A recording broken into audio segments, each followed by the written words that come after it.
Salut, c'est Hugo, j'espère que vous allez bien. 25e jour de confinement, bon courage à tous et c'est parti pour un nouveau résumé quotidien de l'actualité concernant le coronavirus. Et on commence tout de suite avec un chiffre, près de 1,6 million de Français pourraient avoir été contaminés par le coronavirus. C'est le syndicat de médecins généralistes MG France qui a annoncé ce chiffre en se basant sur une enquête menée auprès de plus de 2000 médecins généralistes partout en France. En gros, entre le 17 mars et le 3 avril, ils ont compté 56 154 patients avec les symptômes liés au coronavirus. Du coup, si on ramène ce chiffre à l'ensemble des médecins en France, parce que logiquement, il y a plus que 2000 médecins généralistes en France aujourd'hui, eh bien on arrive à 1,6 million de potentiels contaminés dans toute la France. Cela dit, et c'est très important de le noter, c'est une estimation et pas un chiffre officiel ou confirmé. D'ailleurs, un tel calcul ne prendrait pas en compte par exemple les personnes asymptomatiques, autrement dit les personnes qui ont le coronavirus mais qui n'en sont pas conscients puisqu'ils n'ont pas de symptômes. En tout cas, ce chiffre pose évidemment la question des tests qui sont nécessaires pour compter le nombre de malades, mais qui sont aussi au centre de toutes les stratégies de déconfinement,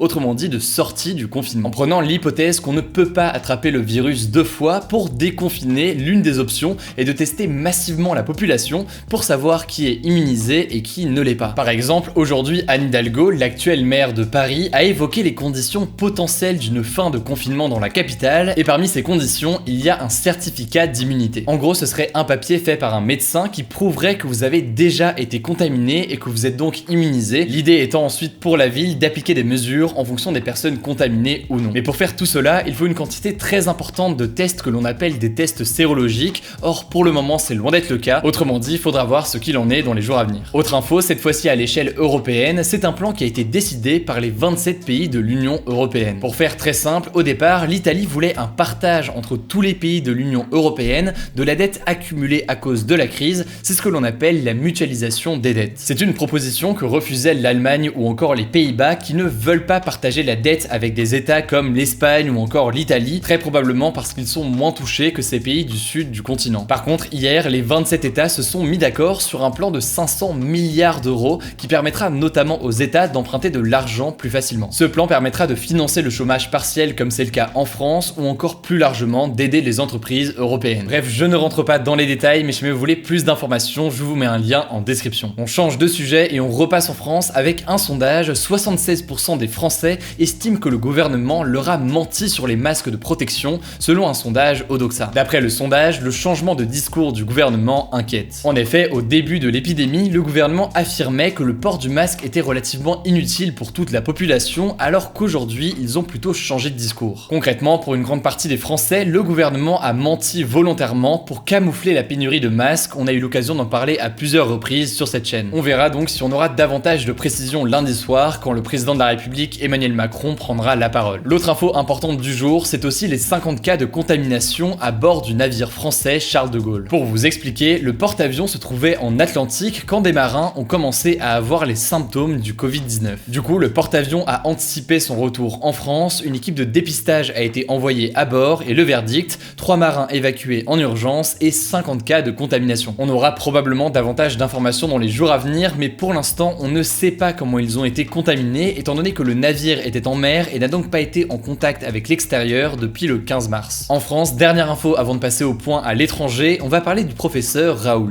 On en a parlé hier, le professeur Raoult a donc rencontré Emmanuel Macron et on en sait un peu plus désormais sur cette visite. Didier Raoult a donc dévoilé au président une nouvelle étude sur plus de 1000 patients et selon lui, la conclusion est la même que pour ses deux précédentes études, l'hydroxychloroquine associée à l'antibiotique azithromycine est un traitement sans danger et efficace contre le Covid-19. Au bout de 10 jours, plus de 9 patients sur 10 étaient guéris, mais l'étude reste encore critiquée par la communauté scientifique qui reproche l'absence de comparaison avec des malades sans traitement ou encore de ne prendre que des cas peu graves qui auraient probablement été guéris avec ou sans traitement. Là aussi, vous commencez à le savoir, si vous voulez plus d'informations, je vous mets des liens en description. Au passage, au moment où je tourne, le bilan en France vient de tomber, on compte 554 morts de plus dans les dernières 24 heures à l'hôpital contre 424 hier et le total grimpe à 13 197 décès en hôpital et EHPAD confondus. Point positif tout de même à noter, pour le deuxième jour consécutif, le nombre de personnes en réanimation diminue. C'est l'heure du point à l'étranger et pour commencer, une bonne nouvelle, l'Espagne enregistre le nombre de morts quotidiens le plus bas depuis le 24 mars. Le pays a recensé 605 morts du Covid-19 en 24 heures, mais cela dit, le confinement est prolongé au moins jusqu'au 25 avril. Au contraire, en Belgique par contre, le nombre de morts a triplé depuis 8 jours jours avec plus de 3000 morts au total et 496 décès dans les dernières 24 heures. On passe à l'Italie maintenant avec une info qui a son importance. Le pays envisage éventuellement une levée progressive des mesures de confinement à partir du 4 mai. Alors vous commencez à le comprendre, ça ne veut pas dire que le confinement s'arrêtera intégralement le 4 mai, mais on peut imaginer potentiellement la réouverture de quelques commerces comme les librairies par exemple. Vous le savez, on termine comme d'habitude avec une note positive et aujourd'hui on va parler d'Antoine Griezmann. Alors de mon côté, je vous l'avoue, avec tout le travail qu'on a en ce moment pour vous préparer notamment ces vidéos, j'ai pas trop eu le temps d'utiliser la manette de PS4 qui est juste derrière moi, mais de son côté justement, le footballeur français Antoine Griezmann s'est lancé aujourd'hui dans un live de 24 heures sur sa chaîne Twitch Grizy eSport et l'objectif il est simple, récolter des dons pour la Croix-Rouge française. Il est en live jusqu'à 15 h demain, il ne va pas faire que jouer à FIFA ou Football Manager puisqu'on pourra le voir sur Warzone ou encore League of Legends et surtout avec plein de guests comme Paul Pogba mais aussi Squeezie ou encore Gotaga. Le programme s'affiche actuellement à l'écran et puis évidemment je vous mets le lien directement en description. Une pensée toujours pour les personnes mobilisées sur le terrain actuellement pour lutter contre le coronavirus et notamment le personnel soignant. Merci d'être aussi nombreux, merci beaucoup pour votre confiance. N'hésitez pas à vous abonner directement à cette chaîne YouTube si jamais c'est pas encore le cas pour ne pas rater les points quotidiens suivants. En description, comme d'habitude, je vous mets des liens pour en savoir plus. Surtout prenez soin de vous et on se dit à demain.